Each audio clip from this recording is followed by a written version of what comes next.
unless there's something going on that would be abnormal, you're typically only going to need one cycle. And is it just so I understand, is it like buy one, get one free, or is it like, is it all the same price for each cycle? Dear Shandy. Welcome back to Dear Shandy, listeners. Hello, Andy. Hello. How are you feeling today?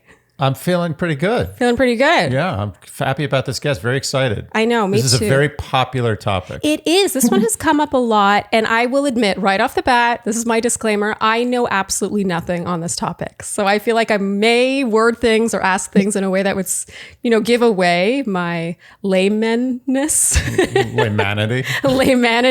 on the topic. But thankfully, we are joined today by a very qualified guest. Whitney is an experienced fertility nurse. You, of course, may remember her. I have to mention it from You've got to. Come on. Well, it is how we know each other from season 19 of The Bachelor, Chris Soules' season. She may or may not have been the winner. But, ancient history now. She is from the team behind Ova Egg Freezing, based in Chicago. And so I'm very excited that she really has a lot of firsthand experience with this, because she's also a mother and froze her own eggs in 2013, correct? Yes. I love that you went through that, so you can speak both as a service provider and a patient. And she has appeared on ABC's Nightline, Good Morning America, Extra TV, and in various publications, including People, Us Weekly, E! Online, Chicago Tribune, Shape, The Bump, and Women's Health.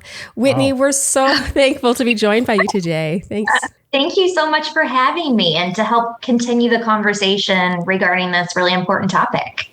Yeah, honestly, I wasn't sure because, we're a relationship podcast, and I don't know if I would have predicted when we started this podcast a little over a year ago that fertility would be a topic that would come up, but it actually has been requested a lot along the way. And then when I asked the Shandies for questions, man, did they deliver. Oh, yeah. Yeah. And often when we do these hot topic episodes, they fall into two categories. So one would be confessions and one would be based on your expertise. And so, for example, when we had a sex therapist on, a question was, what's the weirdest thing you've ever seen, But actually, with you, most of the questions just fell into practical fertility questions. Okay, good. Not putting me on the spot here with any sort of nursing confessions. No, whether you like it or not, I guess. We'll get to that. Yeah. Okay, so we're going to start off pretty basic. In your experience, what would you say are the top 3 leading contributing factors to infertility? Oh gosh, there's so many, but top 3. So I would say leading factors, age would be number 1. Okay. Especially, as women, we're now waiting longer to, start families because we're furthering our education. We're not just settling for a significant other because we want to start a family. We're realizing that we have more options and control in our future with, egg freezing and things like that, so that we can, take control and have it all because we deserve it all, right? But I would say that, we can't take away the fact that our bodies are made to have children in our 20s.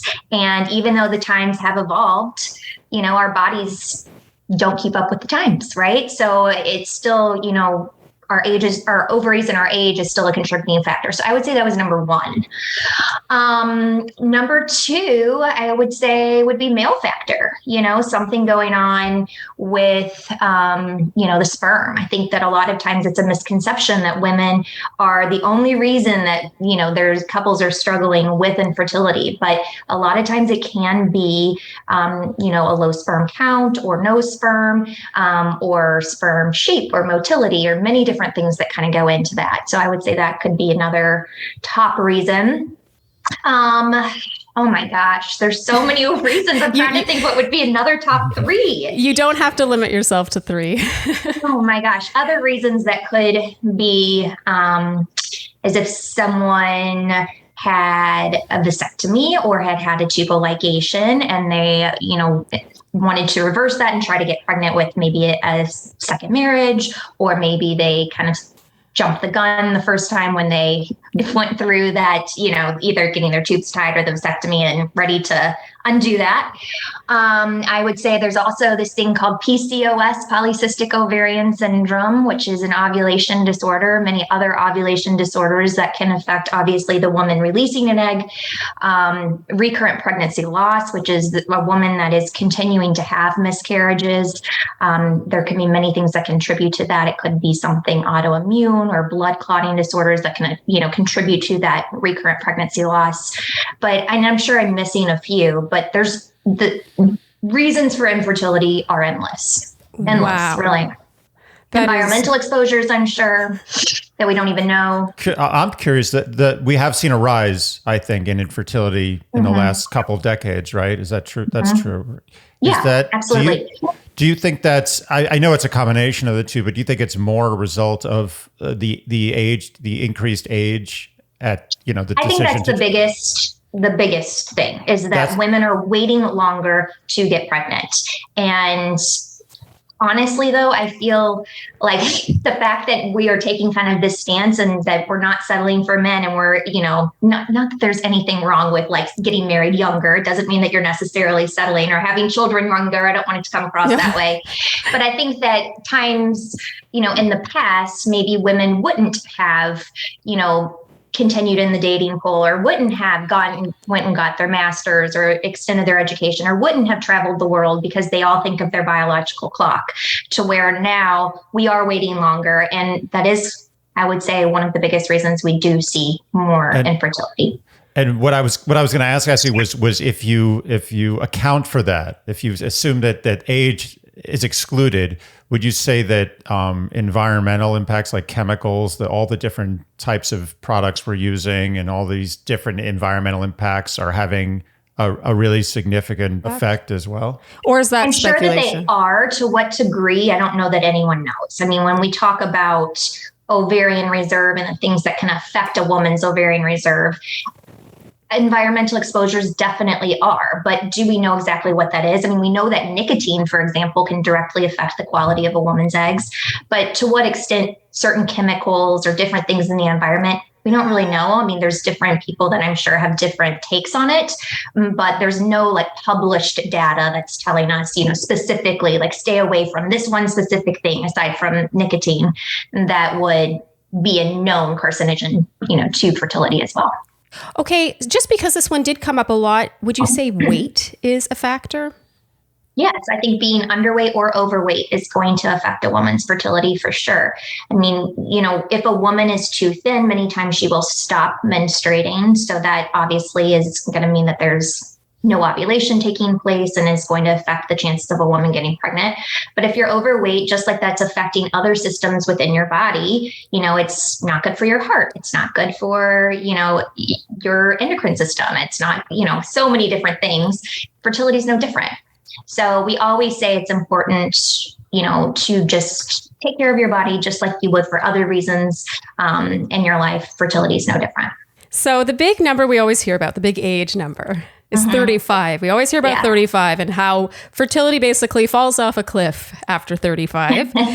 How much stock do you think women should put in that specific number? Do you think that's accurate, or do you think there's more wiggle room? I think it is accurate, but I don't think that on your 35th birthday that your ovaries know and all of your eggs fall out of your body and that you're sterile and doomed. The way I always like to explain this topic, and it's important that we do kind of get in front of it. And so women know that age is very important, especially after we get into our 30s, with 35 being kind of, like you said, that it number. But it's not, we don't want to scare people. So when we think about ovarian reserve, we know that we're born with all of the eggs that we will have in our lifetime. And there have been a lot of studies done trying to understand what the average rate of decline is. Those studies obviously are looking at just age and the rate of decline, not taking other factors like genetics, pre-existing medical conditions, medications, et cetera. But what those studies show is that by the time a woman starts her menstrual period, she's lost over half of the eggs that she was born with. At 30, we see a little bit of a decline in reserve. And then at 35, typically the steepest decline. But like I mentioned, your ovaries don't know exactly when you turn 35. And science is not that black and white and cut and dry. So there's many other factors that come into play, but 35 is an important number. I was expecting you to go softer on that, but that was brutally honest. We don't want soft. Okay. So a woman, let's say, is curious about testing her fertility. She's sort of on the fence. We got a lot of questions along this line. It's like, well, I want to keep my options open, but I'm not sure. How would you suggest that she test her fertility in sort of just to be proactive? Does she need to book an appointment, or can she do one of those at-home tests like modern fertility or whatever? I love this question.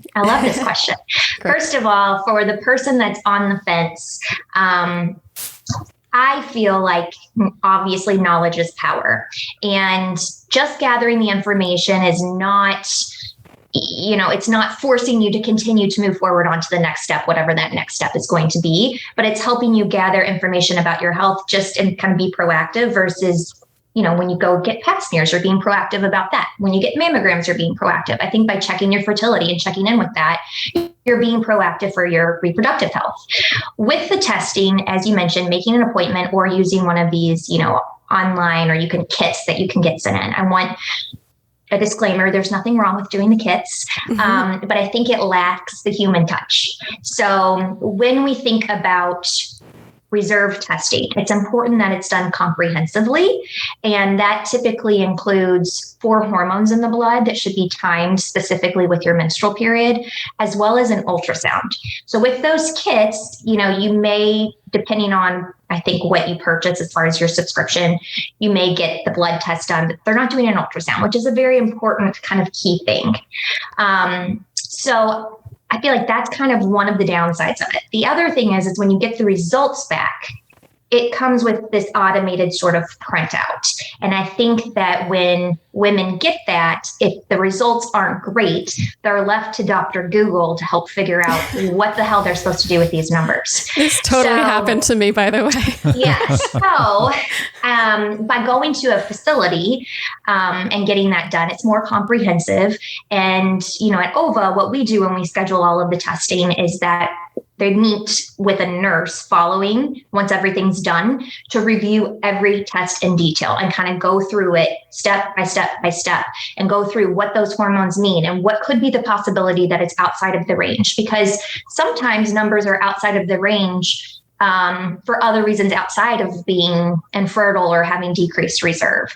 So it's important that that human touch is there, and nothing can really replace that in a kit or anything like that. So again, nothing is wrong with doing that, but I think the expectations need to be managed about what could happen if the results aren't great. So on that topic, almost a year ago, I did do a modern fertility test because I wanted to do it in the most passive way possible. And your answer really resonates with my experience because all of my numbers came back normal except for my TSH, which was totally 0.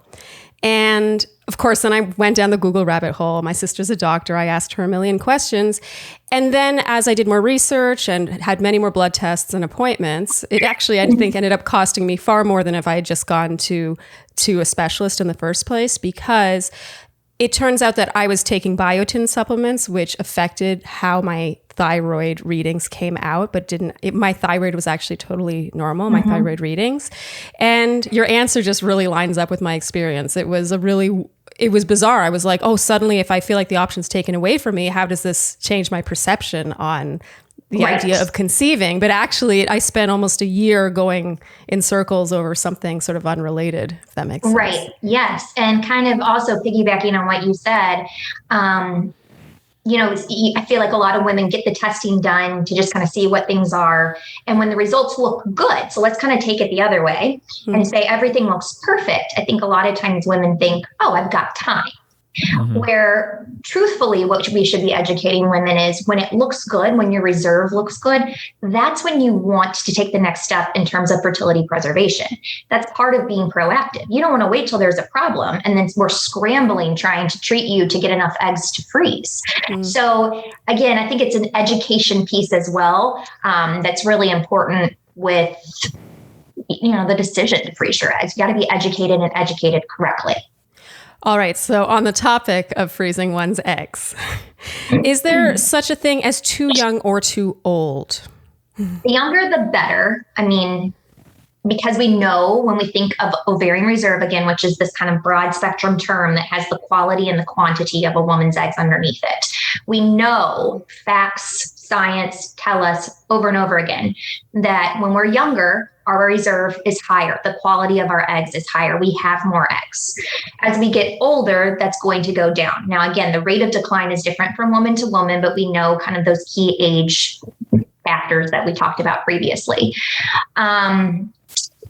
I would say, as far as how old, again, it comes back to management of expectations. I truthfully believe that any time is better than no time if the woman is informed about what that may mean. So if a woman comes in and she's 40 years old and she wants to freeze her eggs, and we do her fertility testing and we see that there is decreased fertility and that we would likely need to do several cycles to freeze enough eggs to really make it worth her while for her to have good success if and when she would need to come back and use them. And she still wants to proceed knowing, hey, for me to get 25 eggs to freeze, because the older we are, the more eggs we need to freeze because the quality of all of them is not great. It may take me 3 or 4 treatment cycles and she still wants to proceed, then great. But for some women, I think that,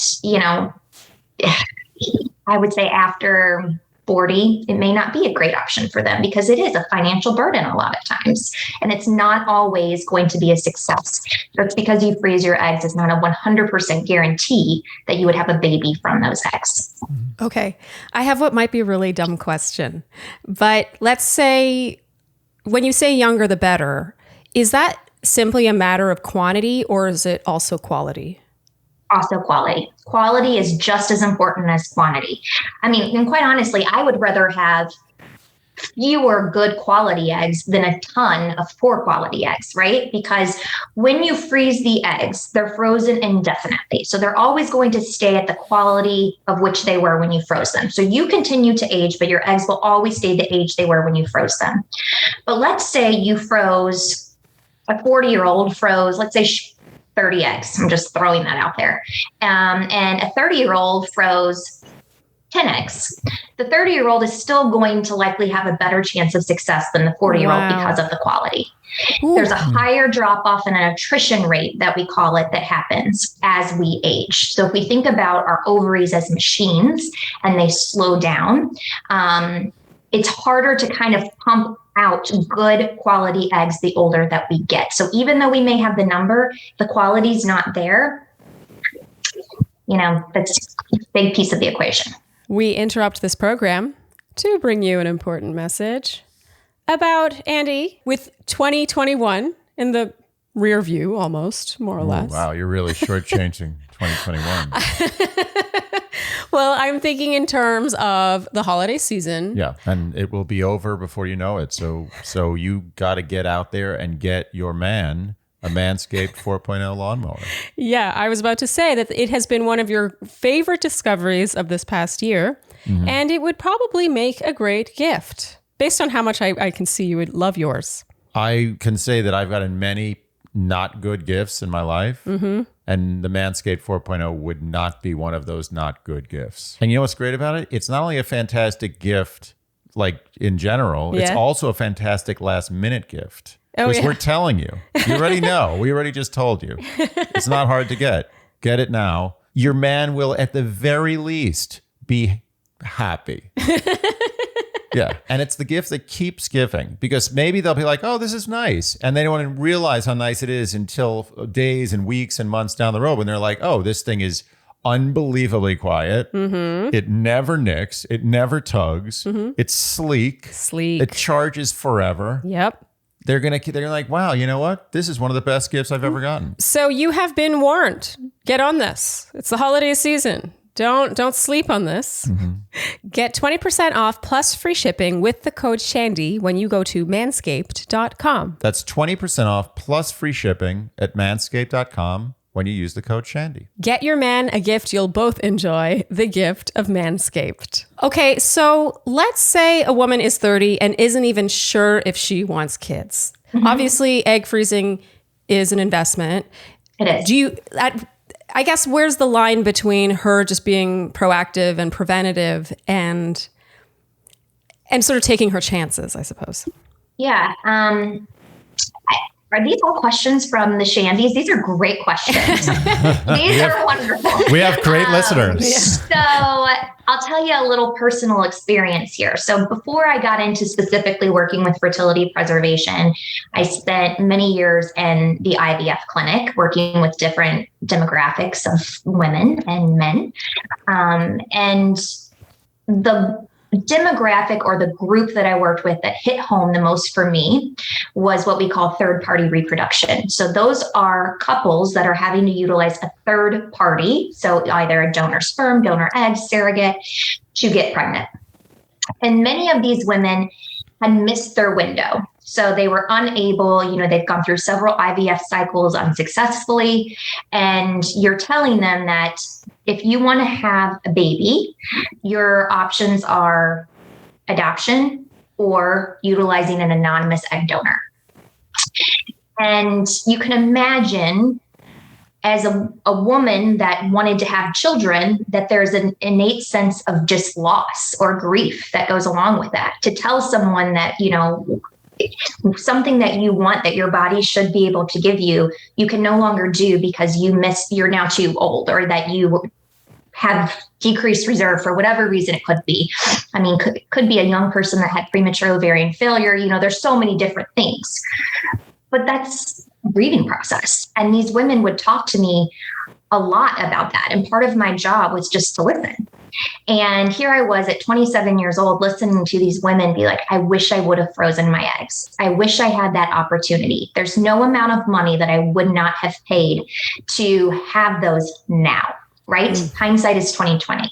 And a lot of those women didn't even have the option to freeze eggs, because egg freezing is somewhat of a newer technology. When you look at it compared to other parts of reproductive medicine, it's still somewhat in its infancy. So when I was, starting in this field, a lot of times it wasn't recommended to freeze your eggs because the success with the egg freezing really wasn't there.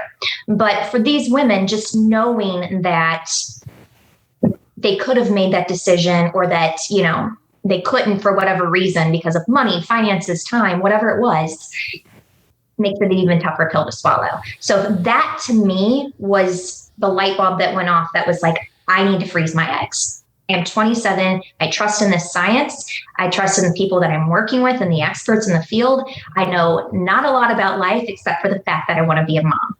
And so I did it. And I will say many of my friends at the time thought I was crazy, looked at me like I was an act of desperation. You're so young, you're not going to need it. And you know what? Hopefully I won't need them. But for me, the peace of mind throughout the past 13 years that it's given me has been completely worth every day. I have a quick question. All my questions are dumb, by the way. I just want to preface that. None of these questions are dumb. I have like 100 dumb questions I keep shuffling through, and this is the least dumb at the moment. I'll come up with another one soon. But like everyone's had, ice cream or like a pizza left over in the freezer for like too long, and it's not good. Is a frozen egg as good always as a not frozen egg? Yes, they can be frozen indefinitely without any chance of harm to the actual quality of that egg. Wow. Okay. That's crazy cool, actually. Right? Yeah. We always say, don't you wish we could do that with other parts of our body? Or ice cream. Just get rid of that freezer burn. Oh, seriously. I wish we could do that with just all everything. Parts. Yeah. I'd like to sit out the next 20 years if possible. Yes. Do you have a machine for that? I wish. I have what might be a personal question, and you don't have to answer this one. It was not a question that was asked. It's just based on your answer. When you did get pregnant and you're now a happy mother, was that with one of your frozen eggs, or did you conceive naturally? We conceived naturally. I did not conceive naturally. We did. Okay, my husband and I. And I will say, though, on the timeline that I had in my head, it was not going on the timeline that I wanted. I wanted things to be going a lot quicker. So we did have a discussion with Dr. Brian Kaplan, who is the physician that I work with to this day, and who also froze my eggs, about, what would he recommend? Did he recommend tapping into those eggs? And his question to me is, how large of a family do you want? You've got to think about that. And I was like, well, I would like to have more than one child. I mean, I don't know how big at this time, but I like to definitely have at least 2. And he said, well, keep those eggs frozen. Do not touch those eggs because you're going to only continue to get older. And if we tap into those now, we want to be sure that you have some to work with in the future. And to be quite honest, we'd only been trying to get pregnant like 3 months. Again, I was like jumping the gun in my mind. I thought it would just happen the first time, which is crazy because I worked in a fertility clinic, but I always think I'm going to be different, right? I think everyone does. We just continued, to be patient, and eventually, yes, it did happen. So I did not use the eggs, but it was definitely something that I thought about, but I'm very glad that we have them now and that we kept them there. As an insurance policy. Mm-hmm. Yes. Okay. So who would you say is not a good candidate for egg freezing? Is there such a thing? So it's easier for me to say who is a candidate versus who is not, just because I feel like there's so many reasons to freeze your eggs versus not to, aside from it is expensive. It's a financial, investment. And there's no way around that, unfortunately. I mean, insurance companies are becoming more apt to help out with it, but still not as much as what we would like. But hopefully with time, more insurance companies will see the benefit of providing that for their clients and companies, et cetera. So I would say a person that would not be a candidate, the reserve, if they came in to do reserve testing and their reserve was so low that the risk of going through a surgical procedure would be greater than the benefit of possibly getting 1 egg, we would counsel them likely against it. After a certain age, it likely would be, not beneficial to the woman as well, because you have to think about, like, even though it's a low risk procedure, it's obviously a procedure and there's always going to be risks involved. Someone that has pre-existing medical conditions that are severe, again, this is an elective procedure. So a woman's health is obviously their overall health is obviously more important than doing an elective procedure. So if there's anything that's going to put that woman at risk, we always want their treating physician, whether it be cardiologist, neurologist, whatever it is, gastroenterologist, to sign off that they are okay with it, especially with the hormone injections, making sure that there's not going to be any sort of contraindication to medications that they may be on to be treating a pre-existing medical condition. So those are just some factors. Again, it's not black and white. It's not like there's 3 things that if you're this, you can't freeze your eggs. It's more of a customized approach, which is why it's important to work with a facility that you feel comfortable with, and really having that continuity of care between all fields, especially for women that have those chronic medical conditions. I was under the impression, again, stupid question, stupid thought. I was under the impression that freezing your eggs was an extremely benign and harmless procedure. Like, what percentage or what 1 out of how many people run into serious complications? Very, very few. But just like with getting your wisdom teeth pulled, there's nothing that's 0. Never anything in life is 0 or 100%, right? So I would say less than 1% do we ever see a complication. I could probably count on my hand if I've ever seen a complication. And those complications are not always severe. Sometimes there are things what we call ovarian hyperstimulation syndrome, and that can be a mild sort of condition following the retrieval that causes some fluid buildup. But I would say if it was a severe reaction, I would even very, very low. But so it exists. There's always a risk of infection if you're going in for a surgical procedure, and there's, anytime that you're putting a foreign object in your body, there's always going to be a risk of infection. There's always going to be a risk of bleeding. So some slight risk, but probably south of a colonoscopy, somewhere a little below a colonoscopy, but above like getting your teeth cleaned. Somewhere in there. Above getting your teeth cleaned, yes. Okay. And I would say, it's somewhere like wisdom teeth being pulled. Okay. Yeah, it's an outpatient procedure, but again, every procedure comes with risks. Okay. I'm very curious. And again, I feel like all our questions are really dumb because I feel like maybe people who have done any research know what this looks like from beginning to end. But I would like you to walk us through the process of freezing your eggs from the absolute beginning to the very end. That's a good question. Okay. Oh, and also, while you're at it, are there any steps within that you, in your experience, have found patients were surprised by or that was unexpected? All right. So and I am only speaking from the, how we do things at OVA. So I'm sure that there may be ways that other people do things, and there's not necessarily a one size fits all. Different physicians, different teams have different approaches. They may streamline things differently, and that is fine as well. But this is just how we do things at OVA. Of course. So we always start out with an educational complimentary call. While I think egg freezing is amazing and I wish everyone would do it, I understand that it's not the right decision for everyone, and that is okay. But to be able to make the choice, you need the foundation and the tools and the education on the topic to decide whether it's right for you or whether it's not. So that's why that's a complimentary sort of call where we just go through what is egg freezing? What is an egg freezing? What's the good parts? What's the downsides? What is ovarian reserve? Kind of going through all of this terminology so that the woman can kind of have, again, that baseline foundation. From there, the next step is deciding if you want to do that ovarian reserve testing. So we mentioned that is where we do the 4 blood tests timed with your period. We also do an ultrasound to look at the ovaries so that we can have a comprehensive view of what the woman's fertility looks like.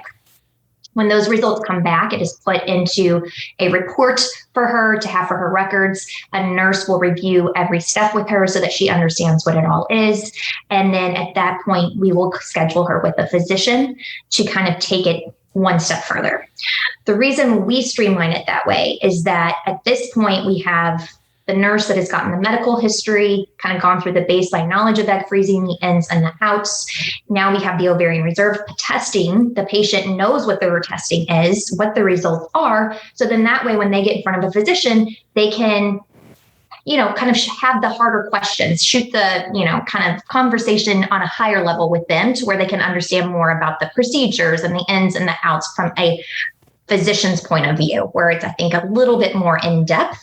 And then from there, the physician can say, this is how I would treat you, because it's a more customized conversation having all of those building blocks to start with. So the physician's going to say, okay, now that we have your results, I know your history, I know, all of this sort of thing. This is the protocol I would use. This is the dosing of the medications I would use. This is the number of cycles that I would recommend for you, and really focus on that management of expectations, which is key.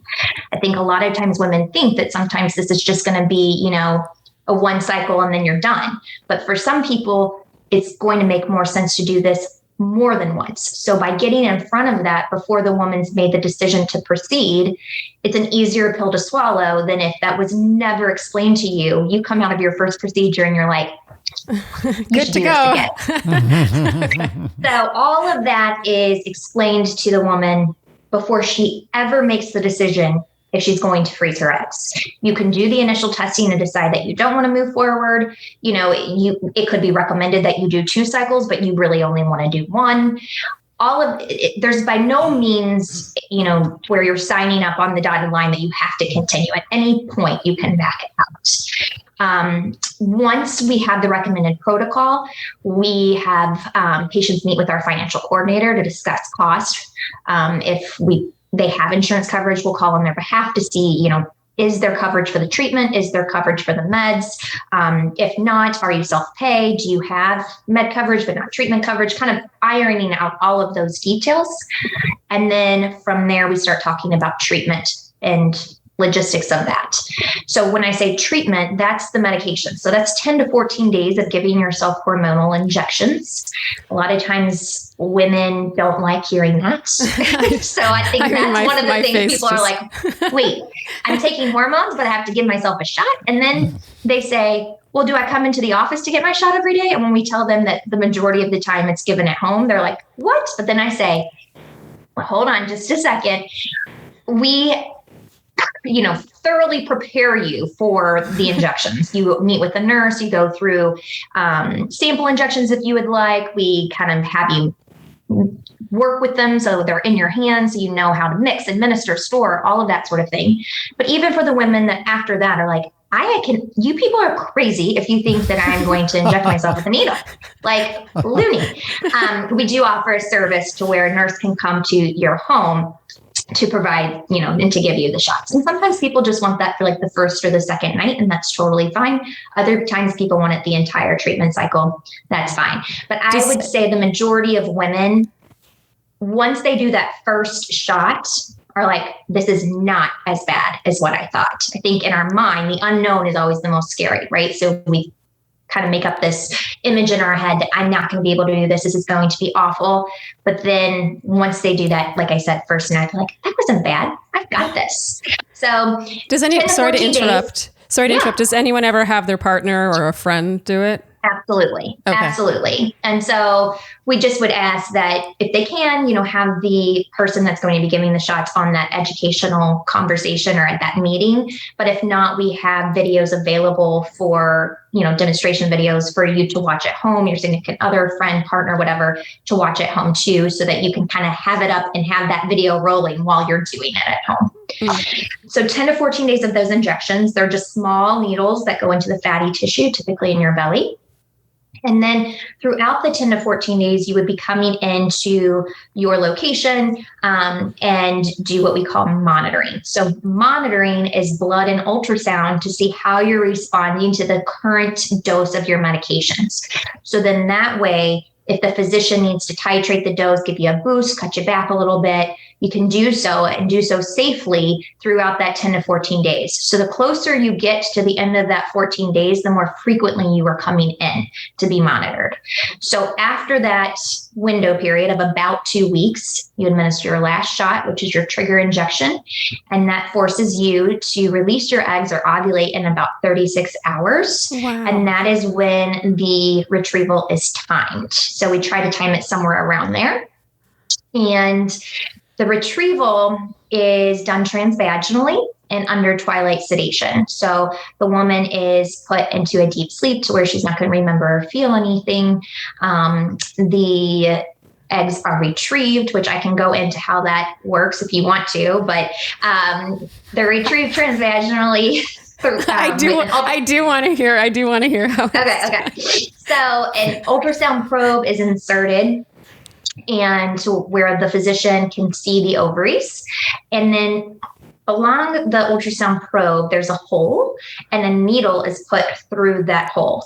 So when you see the ovarian follicle, the physician will puncture the follicle with the needle, and then there's a suction that he operates or she operates with their foot. So it's a foot pedal. So you just press on that causes suction, and the fluid is then aspirated or withdrawn from that follicle. And the egg is so teeny tiny. You cannot see an egg with your naked eye, but it lives in that fluid. So that fluid is drained into a test tube. And then the test tube is given to an embryologist. And I always feel like this part is always so amazing to me, because when you really get to be in the laboratory and see the expertise of these embryologists and what they do and how, it takes a specially trained person, especially with egg freezing, because egg freezing is much different than embryo freezing. It's just completely fascinating. And OVA is owned by a laboratory. So we get to kind of see all of that and to know the experience that these embryologists have. It's just mesmerizing. Every time I'm in there, I get chills. So it's incredible. This is incredible. Medicine is incredible. It's just incredible. Everyone's always focused on like electric cars and spaceships and rockets and internet. This is the most amazing thing the humans have done. And then when you witness it, it's like even cooler. So they put the test tube, they pour the test tube. The embryologist now has that test tube with the fluid that was drained from the follicle. So they have that. And while the physician is still, undergoing the procedure and aspirating the other follicles and handing those test tubes off to the embryologist is at the same time pouring that fluid into a petri dish, looking underneath the microscope and counting the eggs that are seen.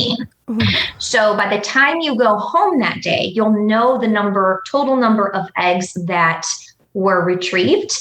At OVA, we only freeze mature eggs. So the eggs are then monitored for a little bit of time to see, which out of the total number are mature. And I'll kind of review what that means in a second. But then the next day we call the patient and let the patient know, okay, these were the numbers frozen. So the mature are like the ripe or the good eggs, the best of the best that you have. So they're frozen indefinitely. And then for the patient, it's outpatient. So you go home, you rest. Obviously, you're going to be tired. You've been given anesthesia. And I would say the recovery on average is about 2-ish days. Some people less, some people maybe a day or so more, but it really depends on how many eggs were retrieved, how the woman stimulated, her own personal pain tolerance. So I would say about 2 to 3 days of feeling bloated, crampy. And then as your ovaries start to heal and go back down to their normal size, because the ovary will have been enlarged with all of the hormones and the follicles that it makes. And then as your hormones go back down to their normal baseline level, you'll begin to feel better day after day. And you get your period about a week and a half to 2 weeks after the retrieval. This is incredible. I know, you're like, wait a second. It's like that movie, The Fantastic Journey. Was that The Fantastic Journey where they shrink them down into a spaceship and they go like into the human body? I like haven't a seen tiny that. little microscopic spaceship. That is really cool. Fantastic Voyage. Oh. Isaac Asimov. Oh. Anyway. Sorry. It's fascinating. Fascinating. It is. Okay. It still amazes me every day, as I mentioned, that this is what I do. And to give someone, the chance, it's really about the chance that if they want to be a mom, that they have that opportunity. It's not perfect, but to at least have the option, and the fact that we're able to do this is mesmerizing. So I have a question. Okay, you go. No. I know, you go first. If your question doesn't have to do with price tag, then ask it. That was my question. Okay, we're gonna get to price. What does all that cost me? What is that going to run He's me? a funny man. He actually is. But before we get there, Yeah. I have to I'm just impressed at the logistical, like the planning, the scheduling of running a clinic like that. If you think about everyone being on hormones for 10 to 14 days that bring them to a certain point, and then you have a 36-hour window, and then you need both the physician and the embryologist there for the procedure. Like that's And major anesthesia, everything. Oh, and that's like scheduling Tetris. Okay, I just had to get Big that out of the way. deal. I feel like I'm focusing on the wrong part here, but that really it's blew a my bigger mind. deal than either of us thought, I think. For me, definitely, yeah. Definitely for me. Okay, I all thought right. you just go in, you sort of like spread your legs, and that's it. They just drop right out. Spread your legs, you cough, Yeah, your eggs fall yeah. out, and that's it. It's not that far from what I thought, embarrassingly. Okay, so now obviously we're going to talk money. This one came up a lot. The Shandies wanted to know what this costs. Sorry, I'm stealing your thunder. Do you want to ask him? No, you can ask. Don't make fun of All me. right, let's talk money from beginning to Let's end, talk and money. then also including, I guess, maintenance or Yes. Yeah. So again, I can only speak for our facility. Costs are going to depend on obviously location of where you're going, but also location in the United States. I'm thinking certain states are going to be more expensive. But for us, the initial testing is $500 to do that blood ultrasound consult with the physician to kind of just see what we're working with. And then from there, one cycle of egg freezing is $6,500, but that does not include your medications. So the medications are those injectable hormones that we mentioned. So those are ordered based off of what is recommended as far as the protocol, but the way that the physician picks the protocol is based off of your fertility. So when we talked about doing this younger, it actually makes more financial sense to do it younger as well, because if we think of those hormones as gas in that machine, that ovary machine, the less it's working, the more gas you're going to need. So the more fertile you are, you don't need as many hormones to get that ovary, pumped and working, because it's doing so more efficiently. But as we get older and things start to slow down, we need a lot more of those hormones to, kind of get those ovaries rocking and rolling. So hormones or the medications, the more you have, that's more dollar signs. So they're typically going to range somewhere between $3,000 to $6,000, depending on how fertile you are, on top of your cycle price.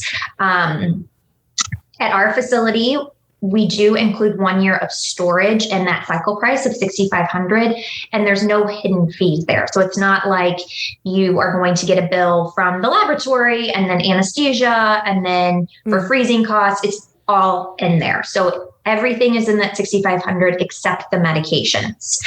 Now, when patients come in, we always take their insurance card and we will call on their behalf to see Are there treatment coverage? If there's not treatment coverage, which there's typically not, we're seeing more of it, but still not a high percentage. Do they have medication coverage? And we are seeing more and more women having med coverage. And I think that when women hear that, they're like, well, that's, med coverage. Like, I think they just think of their copay of going to a Walgreens. But when they hear the cost of the medications, it can be just as much, if not more, than the cycle itself. So we'll always call to get those answers for the woman so that she can have a breakdown of what this is all going to be. And then if someone is self-pay, we are able to get them discounted cash pay pricing with those medications. We extend that discount onto them at OVA. The maintenance of the eggs or the storage of the eggs after that first year is $500 a year, which I think a lot of people are surprised to hear it's not that bad, when you think about that. $500 a year, you're like, okay, I think that's more manageable than what people would. Okay. Yeah. So it's like $15,000 pretty much, plus some things. Well, depend. Yeah. I mean, and it sounds like if you need more hormones, you need more medication. Then right. It's around the mid range around 15,000. I love your transparency with that, by the way, because I feel like this topic, like the cost of it, I feel like we've been hearing about egg freezing more and more. But whenever you try to get the cost, it's sort of shrouded nobody wants to be mystery. Forthcoming. I know. Yeah. Yes. No, that was, we appreciate that. Yeah, I really do. And what would you have guesstimated? I would have guesstimated somewhere between 15 and 20,000. Okay. So it was right in the ballpark. I would have guesstimated 10 to 15. So, okay. So it's smack dab in the middle. But what this doesn't account for is the fact that you have to turn that egg into a baby at some point. Yeah. Oh, yes. Okay. So I want to ask about that. That's a little catch. Well, yeah. So let's say you do want to access that. So depending on what the diagnosis is when you come back to use them. So if you have a diagnosis of infertility, when you come back and want to use your eggs, it could be covered by insurance because they would say, we'll pay for this, obviously, depending on what their standards are and all of that, which it's the diagnosis of infertility is an odd one. So insurance companies say, if you're a certain age, like if you're less than 35 and you've had unprotected intercourse for 1 year without a pregnancy, you're infertile. If you're over 35 and you've had unprotected intercourse for 6 months without a pregnancy, you're infertile. But that seems like a very personal. Yeah. How do they prove that? Is there a guy like hovering next to the window at your bedroom all year? Like, how the hell can you prove that? I don't understand that. It's a little bizarre, but let's say you froze your eggs when you were 30. You go on, you have 2 babies naturally, but you really want that 3rd baby, and now you're struggling to conceive. We call that secondary infertility. And you want to tap into those eggs from when you were 30, but now you have an infertility diagnosis. It could potentially be covered, but let's just say that it's not for whatever reason. Let's just say, I don't even know. It's not covered because you could get pregnant naturally, but you just really want to use your eggs because you're a little older and you want to reduce the risk of any sort of chromosomal abnormality if you were to get pregnant naturally. So let's say you did it because of that reason, then it's probably going to be as much on the tail end as it is on the front end. It's pretty comparable. Okay. But that one's tough because I would say a lot of women do have some sort of fertility coverage. And if they have that diagnosis, I would say it typically offsets the cost a bit, but I don't want to say that it's a slam dunk. Right. So it's safe to say that if you decide to freeze your eggs with the intention of actually using those frozen eggs, you're committing to around ballpark $30,000, something like that. Give or take. Yeah. Okay. I have another possibly dumb question, but let's say money is not an option, not an issue. You're going to go ahead and get that frozen egg. What happens then? Once you want to use the egg? Yeah. Do they insert it in you or do they inject the sperm? So basically what happens is the egg is thawed. So typically it depends, how you're doing this, when you're doing this. Sometimes people only want to thaw a portion of them, depending on how many they have. But let's just say you thaw all of them. So all of them are thawed. Then we have to fertilize them with sperm. So when we think about how many of them fertilize. You got to think about the male factor as well. If the sperm is okay, what the sperm looks like. So the male would have to be evaluated, because the last thing we want to do is thaw the eggs, get a specimen, and there be no sperm. Yeah, because you don't want to thaw suck. and refreeze. You don't want to do that, because eggs are fragile. And I touched upon that a bit, but eggs are only half of the chromosomes that you need to make a baby. So they're not as sturdy as an embryo. So when people think about IVF and egg freezing, it's two different ball games. The embryologists that are freezing eggs, it's a fine-tuned technology because they are so fragile. So when we thaw them, when we fertilize them, and they do fertilize, then we watch them grow for like 5, 6, 7 days into what we call a blastocyst. So that's just a good looking embryo. From there, you have the option, if you want to do genetic testing, that's a conversation you would have with your doctor if that's something that you feel like you would benefit from. But if not, we plan for the transfer. And the way that we do that is we prep the woman's body with medications, again, to help thicken up the lining, quiet everything down, so that when we implant the uterus, which is a pretty seamless procedure. It's not under any sort of anesthesia. A catheter is just inserted through the cervix into the top of the uterus. The embryo is then transferred.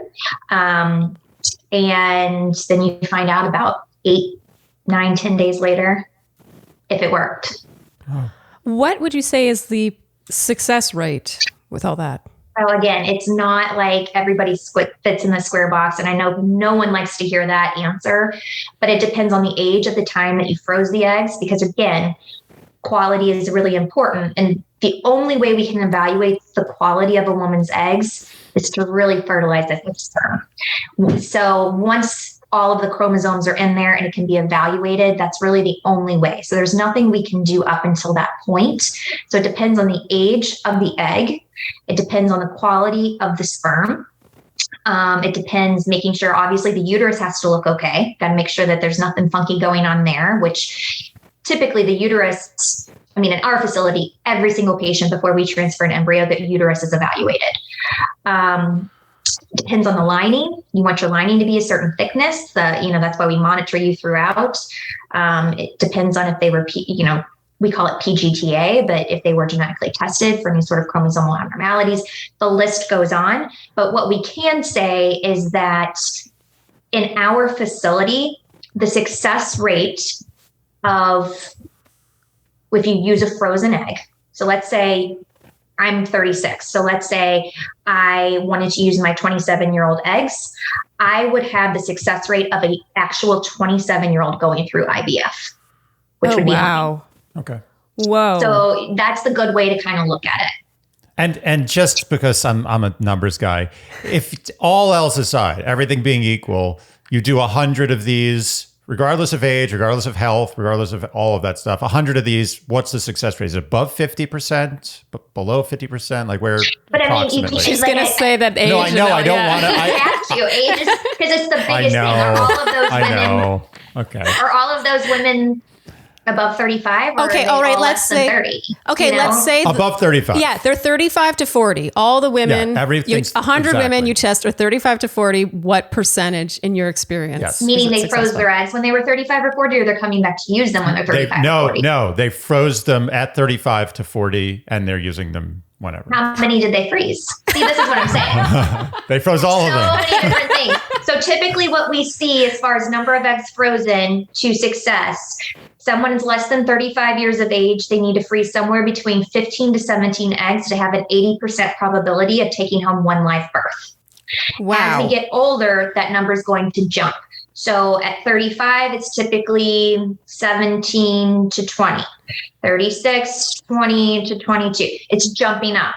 So if you're above 40, typically there's not going to be a lot of success after freezing. Yes, it's not zero, but it's not going to be in your favor.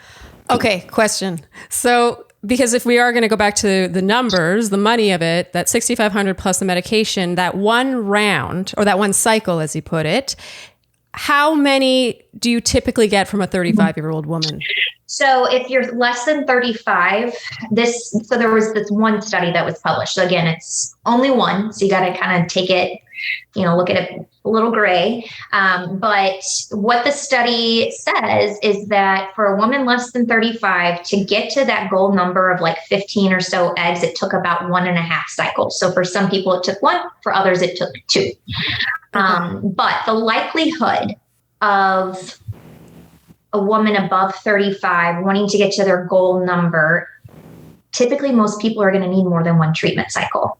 Mm-hmm. So again, going back to the finances, not only is the medication going to be cheaper, but you're likely only going to need 1 or so cycles the younger you are. If you're less than 30, you're going to just, unless there's something going on that would be abnormal, you're typically only going to need one cycle. And is it just so I understand, is it like buy one, get one free, or is it like is it all the same price for each cycle? So there are, some facilities that will do like, multi-cycle packaging.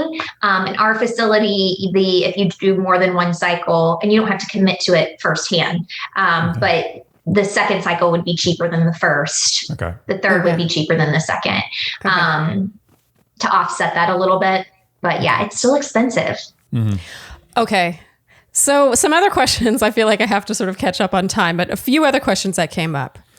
Does birth control have any effect on fertility? And then if so, does the length of time, like let's say someone's on birth control for 10 years. So it's not going to cause someone to be infertile. Birth control will not make you infertile.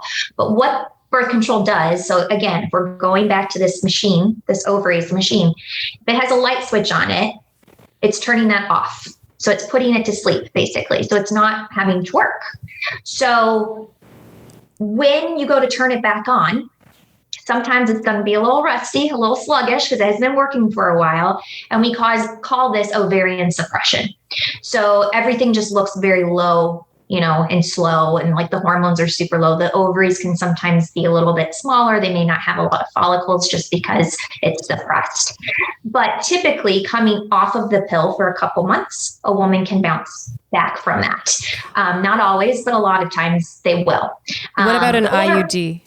Sorry. IUD is not systemic. So typically the hormones, or even if it's not a hormonal, like the Paragard is that copper IUD, those hormones are working directly on the lining. So we don't see systemic ovarian suppression from that. Okay. And then does having an abortion earlier pose a risk in fertility later in life, or is that a myth? It doesn't, if as long as there was no complications, if it was not done at a reputable facility and there was some sort of complication that happened to the uterus or injury. But again, we always will look at if a woman is going to be transferring an embryo, so going through the whole IVF cycle, so not necessarily fertility preservation, the uterus is going to be evaluated for any sort of adhesions or scar tissue or anything like that, that could have been left in there. But it shouldn't necessarily cause infertility. Okay. So more or less myth. Yeah. Are there any natural options that you would suggest to women to increase their fertility? Any daily lifestyle tips or supplements? So I wish there was a magic supplement that would increase fertility. But, there have been some studies on certain sort of, I would say, vitamins and supplements, so to speak, that can help the quality. It's not going to be a slam dunk. Again, it's not going to be like if your fertility wasn't wonderful and then you start taking these hormones, or supplements, it doesn't mean that all of a sudden you're going to have the fertility of a 20-year-old. But some studies have shown some improvement. We always tell women, though, before they start the supplements, they need to talk with their doctors. Some of them can have some adverse reactions depending on, or interactions with medications, or depending on your fertility. So you never just want to start taking them. But if you are a candidate, typically if someone's 38 or older or has decreased reserve, they would be a candidate to be able to start some of these supplements. And you should ask your physician what he or she recommends as far as the dosing of those. If you are a smoker, stop. That's just, it's not good for sperm. It's not good for eggs. And that is a proven sort of fact. But other than that, living your life healthily, everything in moderation, is only going to benefit you. Speaking of that, I want to put this to rest once for all. I'm asking for a friend. Masturbation, frequent or infrequent for healthy sperm? What's better? Well, I mean, typically if we're going to do an analysis, what we would tell someone so we can get a good look at the sperm would be to abstain for 3 to 5 days. If you were trying to get pregnant, sometimes doing it, some people are like, well, we had sex every day from here and here. Sometimes, you got to kind of let that sperm build back up. So a lot of times people will say maybe every other day to every 2 days. But to get the best look of the sample, we say 3 to 5 days. Okay. Actually, on the topic of sperm, I'm slipping in another question. Is there such a thing as sperm freezing? And then how is that equally effective? Oh, wow. I know. I actually learned that from a question someone asked. Wow. Sperm freezing has been around for a very long time. We are not OVA. We are not a sperm bank. We do have a brother company called Zoa, though. And with sperm freezing, I feel like men should do it for themselves for many reasons. You never know, like if there's going to be a health condition or, something that is going to affect the sperm quality. So it's nice just to have it there indefinitely, in my opinion.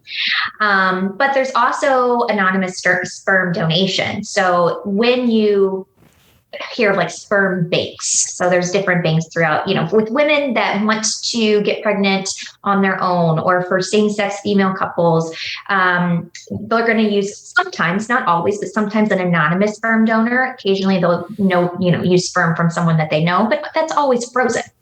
So it needs to be frozen so it can be tested appropriately. So there's sperm banks out there, and it's a much easier process for those boys than it is for the girls. Yeah. I feel silly. I knew there were sperm banks, but I didn't realize that was sperm freezing. I feel dumb now. Is there anything other to it than just putting it in a tube and putting it in the freezer? Like, is it more intense than that? Definitely. It's like it's in a certain solution. It's washed. It's centrifuged. Yeah. So it's the seminal fluids kind of, removed from it.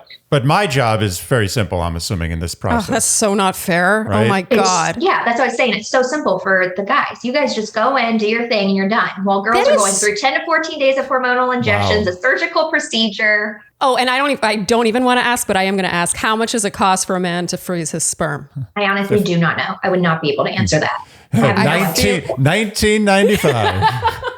And if you act now. Yeah. I'm sure the cost differential is massive. Oh, that's not fair at all. It never is. Never is. Okay. 2 more questions, Whitney, and then I swear we're going to let you go. Okay. Let's say a woman is in her late 30s, somewhere between 35 and 40. This is going to be a tough question, by the way, and I don't know if you'll be able to answer it. Okay. I'll tell you if I can't. This did come up. In your opinion, based on what you've seen, where's the line between holding out to meet someone and starting a family in the traditional sense and just going it alone? Do you think it just comes down to desire? I think it's going to come from inside.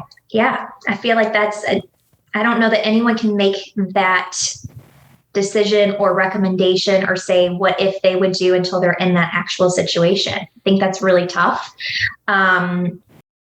I think about if I was in that situation, which I'm not. So it's an easier question for me to answer than someone that is. So I will put that disclaimer on it.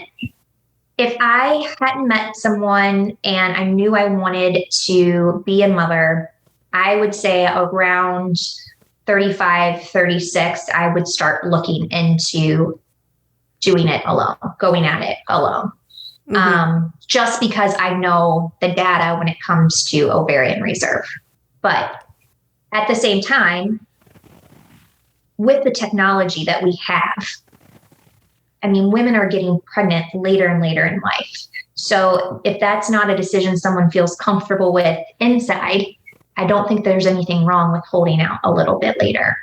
But remember that you may want to freeze your eggs if you're going to hold out, Yeah. So that question did come up a lot. And when I saw it, it sort of hit me because it's tough. Yeah, there is an element there of letting go of a future you had pictured, a dream you probably had. And for that woman that feels that, I would really recommend getting information on egg freezing. I really would. Again, it's not 100% guarantee of having a baby, but it's giving hope. It's giving you an option or a chance that you would otherwise may not have. Okay. And sometimes it's the peace of mind that you need to say, I did everything I could. Yeah. Okay, final question, Whitney, and then we'll set you free. Okay. It's safe to say more or less that egg freezing has become more normalized. I think people see it as a sort of trend, but I actually think it's in direct correlation with our options as women and our career options and having more options than just becoming a mother at a young age. So do you believe that women are falsely being led to believe that they have more time than they do? Like, is that the messaging that society gives us right now? I think without being properly educated, there can be a misconception when we see people in the public eye getting pregnant later in life. Yeah. And when we see these women that are getting pregnant in their 50s and these celebrities, I think a lot of women are like, oh, they can do it in their 50s? Oh my gosh, I've got time. But what you're failing to see is that's most likely a donor egg, or it's most likely they froze their eggs in the past and that's what they're using, because no woman in their 50s is going to be getting pregnant naturally like that. So I think that gives a false perspective when we see in the media and everything that people are getting pregnant in their late 40s, early 50s.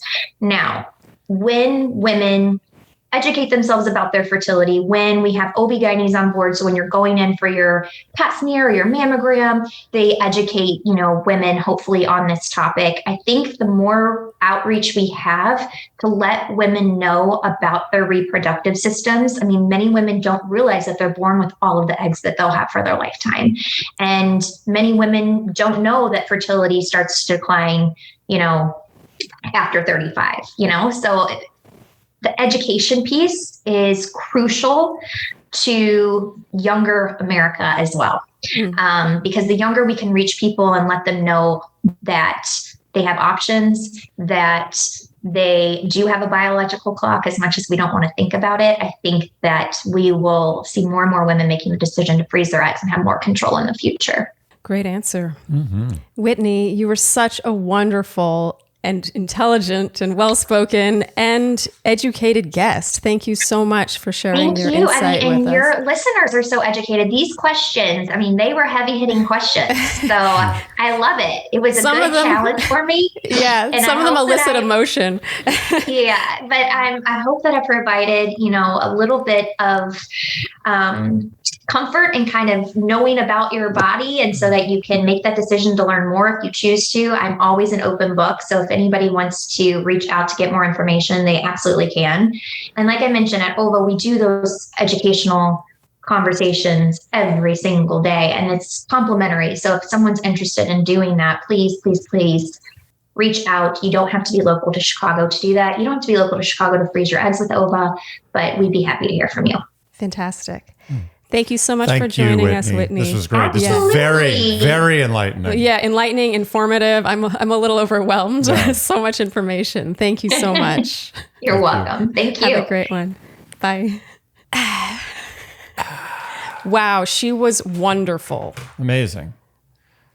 I'm a little overwhelmed by all the information. It's really like talking to a living encyclopedia. Like she just had answers quickly and thoroughly to everything. Yeah, you could tell that she's very experienced and has seen a lot. That was a lot of truth bombs. That last question about have we as women been sort of misled to think that we have more time than we do? I actually think we have.